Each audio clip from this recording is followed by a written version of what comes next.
médecins libéraux, professionnels hospitaliers, notre CMS, toutes les associations, tous les acteurs locaux qui travaillent sur la prévention santé.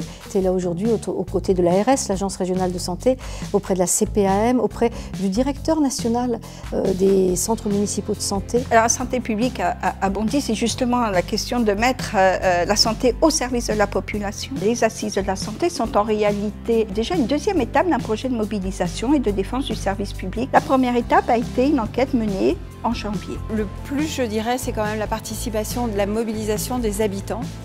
Et on n'a pas toujours l'occasion de pouvoir associer des habitants, des acteurs associatifs, des acteurs institutionnels en lien avec l'équipe municipale autour de la santé. Ça, c'est assez exceptionnel. Venir aux assises de la santé, pour nous, c'était important déjà par rapport au groupe d'entraide mutuelle, le GEM de Bondy, pour se faire connaître.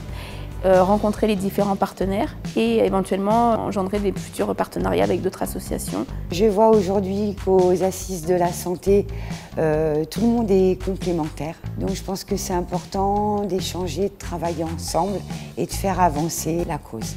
Je suis venu aussi aux assises de la santé pour justement faire la promotion et donner l'information de la prochaine collecte et assister aussi au débat sur la santé en général et les projets de santé qui sont sur la ville, l'hôpital et bien sûr les perspectives d'avenir de changement. J'étais infirmière depuis assez longtemps, on va dire. Ça m'intéresse déjà personnellement de voir un peu l'évolution des structures sur Bondy.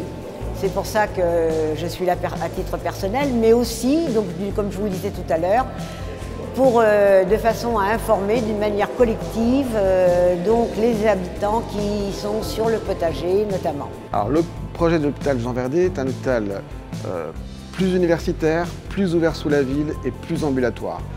On maintient, je le répète, les urgences sur le site de Jean Verdier.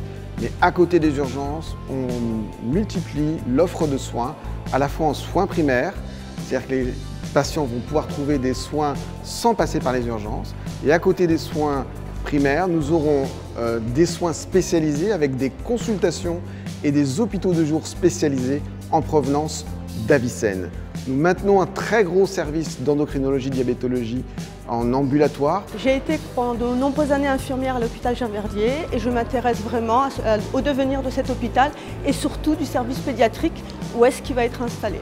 Arriver à terme à construire une espèce de réseau qu'on pourrait imaginer entre ville, hôpital, la médecine libérale, de façon à mailler le territoire, de façon à ce qu'aucun Bondinois ne soit oublié. Alors, le pôle femmes-enfants, demain à Jean Verdier, sera d'abord un centre obstétrical. La grossesse pourra être suivie et on va développer de plus en plus ce qui va devenir essentiel, c'est-à-dire une consultation d'accueil et d'orientation précoce par les sages-femmes. La seule chose qui m'intéresse, je crois qu'il n'y a pas les uns contre les autres. Il y a un hôpital qui doit continuer à fonctionner et être un hôpital universitaire et que donc les soins de l'hôpital Jean Verdier, la prise en charge de l'hôpital Jean Verdier en lien avec les deux autres hôpitaux que sont René Muret et Avicenne servent réellement les besoins en santé de la population.